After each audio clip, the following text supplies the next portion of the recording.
that modern medicine is effective most of the time. It has certain limitations. One, the principles are that either we will give a poison to kill the bacteria or cancer, or we will do surgery to remove the diseased organ, or we will shoot it with the most powerful radiation beam to kill cancer cells. Very effective, very invasive to the human body, and expensive.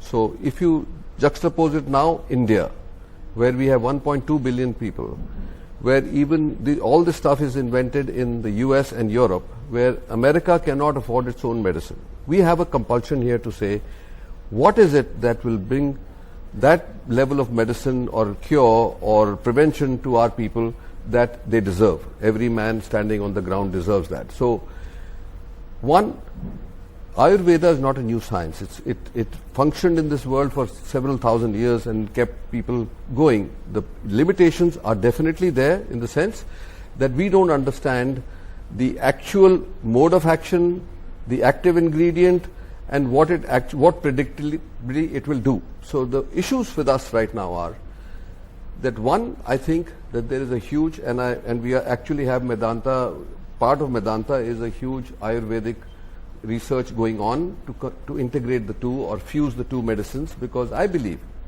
that if we do the proper research, if we go through all the toxicity and the efficacy of Ayurveda in different forms and combine them with modern medicine, we may have a new medicine coming out of India, the new era medicine, which will be equally or more effective than modern medicine. It will be on it in Medanta in the last 4 years. We have seen randomized huge improvement in neurological diseases. So much so that Dr. Shintuk from Germany has collaborated with us. They've created a full hospital and they're doing research on neurology and Ayurveda.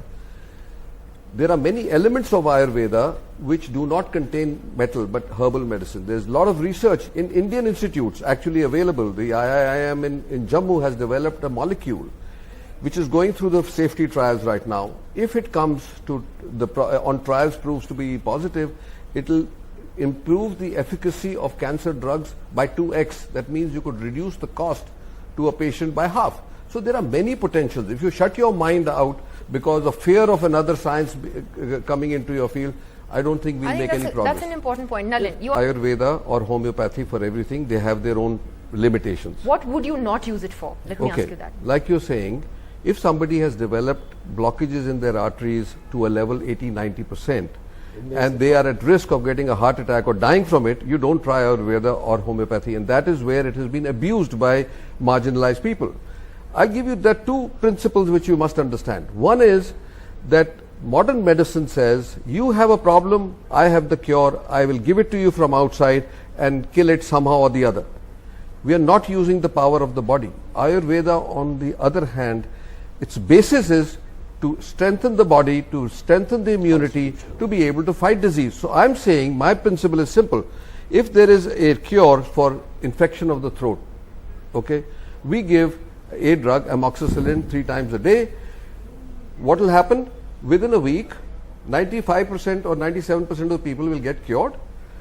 30% of them will have severe gastrointestinal side effects like diarrhea and all that, and 100% will have a hole in the pocket. So if there is a drug, an Ayurvedic remedy which strengthens the immunity of the body, and you can reduce the dose. Let me finish here. And you reduce the dose of antibiotic to half.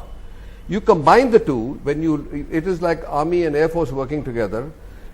We could actually, hopefully, one day prove it with these trials that you can synergize the two to get a much cheaper cure. Though, on which where you should use it and where you shouldn't, because I think again there's a lot of interest in that. Because I often read about and you hear about people, say with cancer, who will go to a healer, an Ayurvedic healer, or a doctor or whatever you call them, and they believe that they will heal. I won't use it for cancer. You wouldn't use it for cancer? I won't use it for cancer today.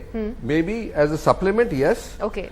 Not for blocked arteries? Second, you know that we have for rheumatism, for rheumatoid arthritis, for irritable bowel syndrome, we don't have any cure. We'll only give steroids. Yeah. And some of these. So there Ayurveda will work. That's when I'm trying to say that there is science available. We should look at it carefully and bring it in after proper due diligence, not just to say that the Ayurvedic doctor can cure all or allopathic can. Dr. Gaga.